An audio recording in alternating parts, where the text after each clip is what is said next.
Partir du colonialisme. Une Guinéenne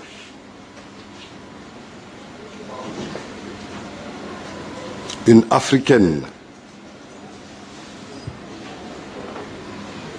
qui a payé de son sang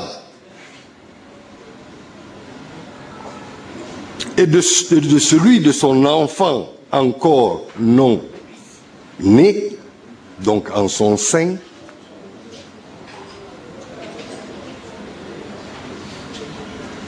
qui a payé donc de son sang pour notre indépendance, pour notre souveraineté. Tous gages incontournables de notre dignité. C'est cette femme que nous célébrons aujourd'hui. Et par elle, et par son symbolisme, nous célébrons aussi toutes les femmes de Guinée qui ont, sans relâche et sans discontinuité, continué à être le véritable baromètre de la révolution guinéenne dont nous nous réclamons. Je dis bien sans relâche et sans discontinuité. Les régimes se succèdent, les régimes passent, mais notre maître, notre référence, le stratège Ahmed Sékou Touré,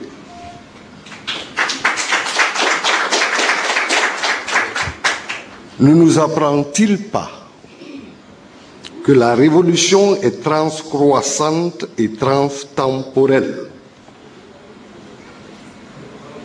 Je veux dire par là que malgré les reculs apparents que la nation guinéenne connaît, les femmes, certainement d'autres couches, mais singulièrement les femmes, ont continué à porter le flambeau que Mbalia leur a confié. Le PDG se doit de les remercier pour avoir porté la nation quand cette nation se trouve dans une infirmité grave. Oui, nous avons l'obligation et le devoir, en ce jour où nous célébrons ceux qui ont donné, qui ont payé de leur vie pour notre dignité, de dire, et sans ambages, que la nation guinéenne est malade. Nous l'avons dit pendant la campagne.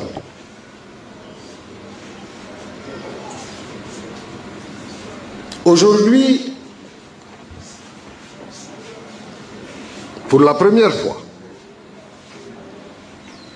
depuis les législatives, ensuite la réorganisation de l'exécutif du gouvernement,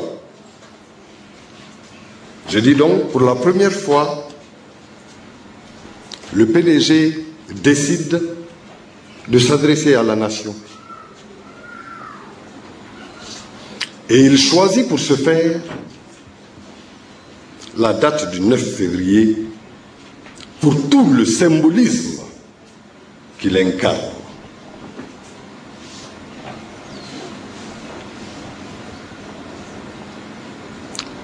Celui qui a eu l'obligeance de nous présenter tout à l'heure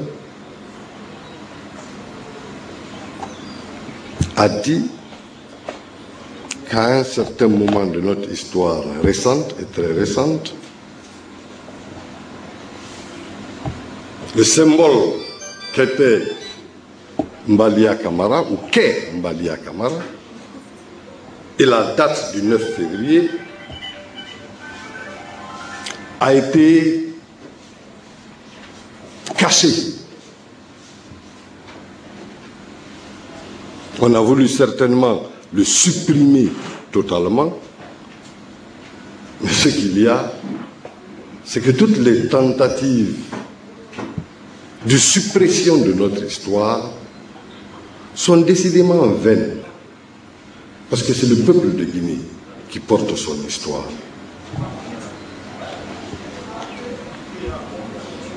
L'occasion nous est donnée donc, comme nous le disions tantôt,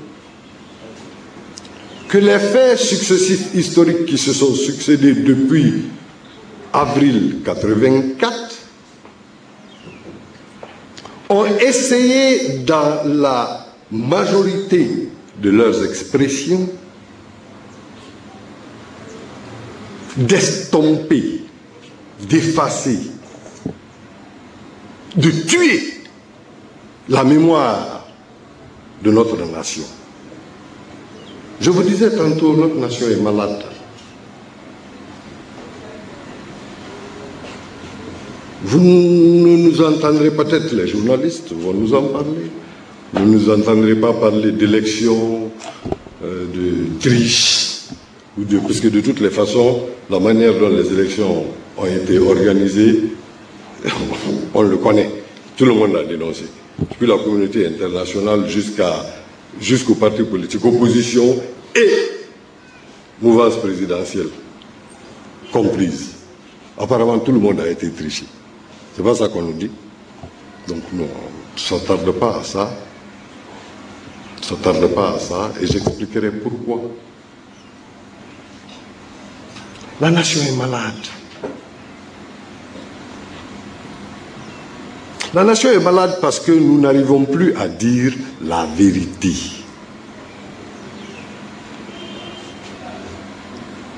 Nous connaissons une crise morale des plus profondes. Je le disais encore pendant la campagne. C'est en Guinée que vous voyez un père de famille. Son fils même est marié, il est grand-père, c'est-à-dire accompli, qui s'assoit devant une assemblée et qui ment, soit pour faire plaisir à quelqu'un qui lui garantit un intérêt donné, ou, etc., pour une raison ou une autre, mais toujours une raison loin de l'intérêt social et de l'intérêt de tous, toujours liée à son intérêt propre. Et s'assoit, il ment. Ceux qui sont assis en face de lui et qui l'écoutent, je le disais encore pendant la campagne, sont assis, tous savent que ce que celui qui dit là, celui qui parle là, ce qu'il dit est faux. Tous le savent. Mais tous s'asseyent et acquiescent. Bon, mais quand ça arrive dans une société,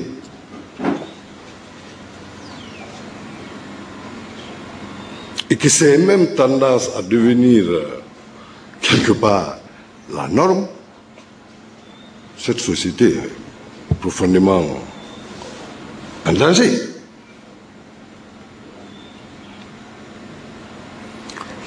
La Guinée, pour laquelle Mbalia Camara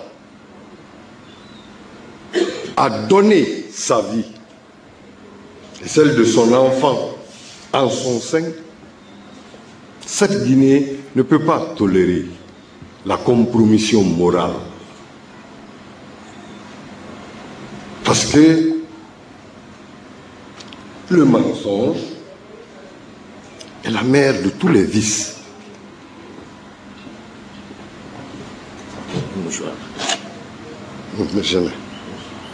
Le mensonge, donc, dis-je,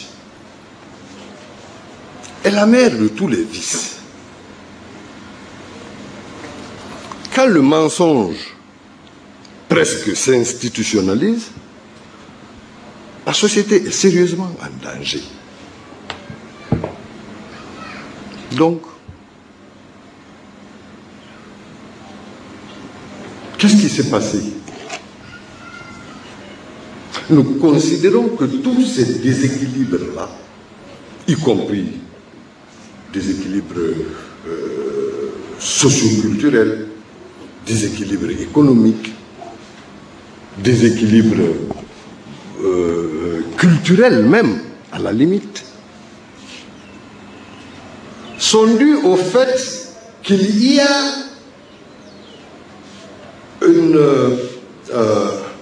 une séparation, qu'il y a un manque d'ajustement entre les valeurs et la réalité qui nous a engendrés en tant que nation, les instruments que cette nation s'est dotée, nation indépendante, souveraine, fière et digne, les instruments dont cette nation s'est dotée, donc, sont attaqués et ont été attaqués depuis le 3 avril 1984, de façon discontinue. Alors forcément, il y a un ajustement à faire, puisque l'équilibre que nous avions sous le régime démocratique, puisque nous pratiquions une démocratie avancée, une démocratie directe et participative. L'équilibre qu'il y a entre cette réalité que nous avons connue jusqu'en 1984 et son inverse qui nous est imposé depuis 1984, c'est ce déséquilibre que nous vivons.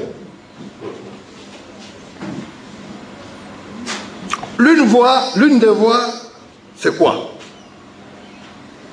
La dignité, l'indépendance, la souveraineté, la responsabilité totale, je dis bien totale et entière, le choix du soi, le choix de l'être. Puisque pour avoir, il faut d'abord être.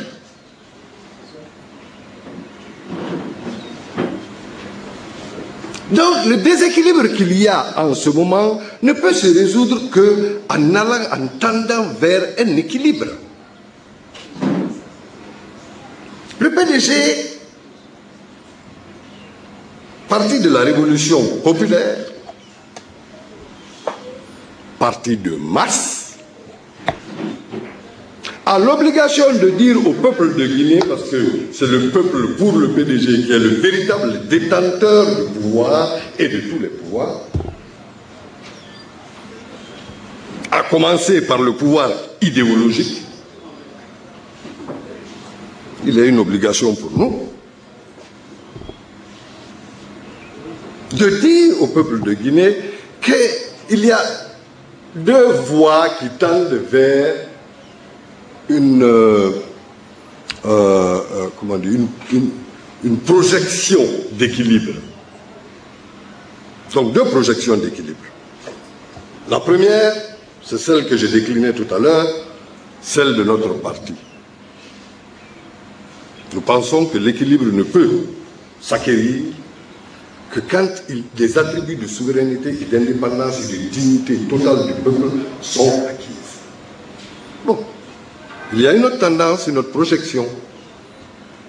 Celle-là voit le développement intégré dans un système de dépendance. Peut-être espérant que dans le temps, cette dépendance, on s'en déférait.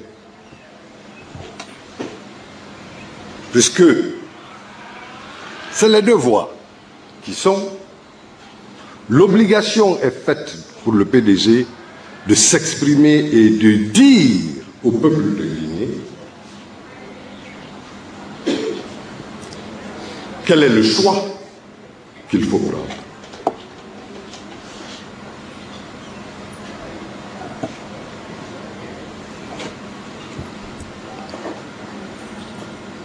Je parlerai de beaucoup d'aspects, puisque je considère fondamentale une déclaration comme celle que je vais porter aujourd'hui. Donc acceptez que cette note introductive prenne le temps inusuel.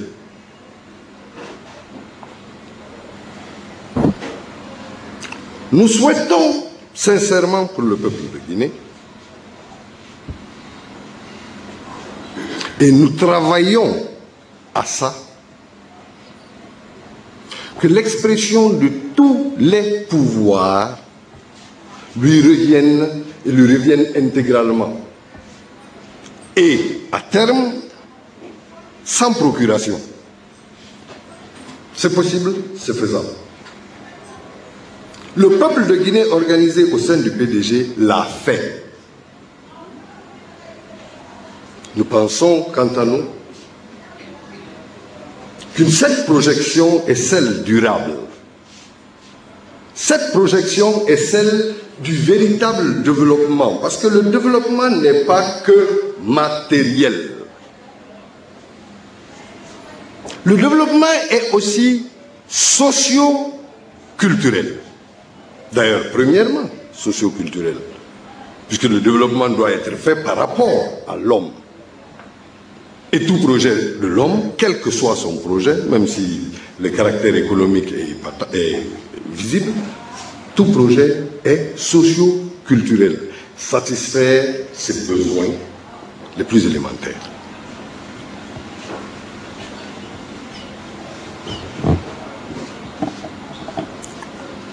Voilà ce qui nous est arrivé sur le plan économique. Les résultats obtenus par la Première République, aujourd'hui, tout le monde les connaît. On les claironne. On les regrette. Et on dit, ah, il y a eu ça. Il y a eu tant d'usines. Il y a eu Air Guinée. Il y a eu les CPF. Il y a eu tous les faits économiques de la Première République. Qu'est-ce qui est arrivé? Vers la tendance qui veut que nous restons dans la dépendance, avec toutes les institutions et leurs instructions, ils sont venus, ils ont transformé notre économie, tout comme ils ont transformé, ou ils ont tenté de transformer tout dans notre nation. Ils ont exigé et obtenu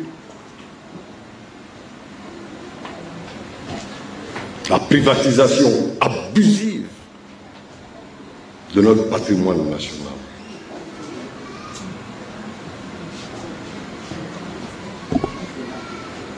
Voilà ce qui est arrivé à notre économie. Pour en sortir,